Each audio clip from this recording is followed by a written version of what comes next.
Praise the Lord. இந்த நாளிலும் எத குறிச்சு சோர்ந்து போயிருக்கிறீங்க? ஜெபிக்க நினைக்கிறீங்க, ஜெபிக்க முடியல. நீங்க நினைக்கிறது ஒண்ணு, உங்க வாழ்க்கையில நடக்கிறது ஒண்ணா இருக்கிறது. இப்படி இருக்கும்போது என்னால எப்படி ஜெபிக்க முடியும் அப்படின்னு சொல்லி கேட்கிறீங்களா?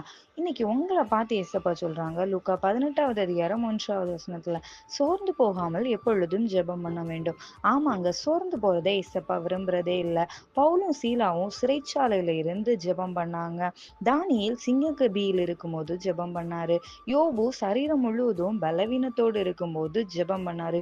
யோசேப்பு சிறைச்சாலையில இருந்து ஜெபம் பண்ணாரு.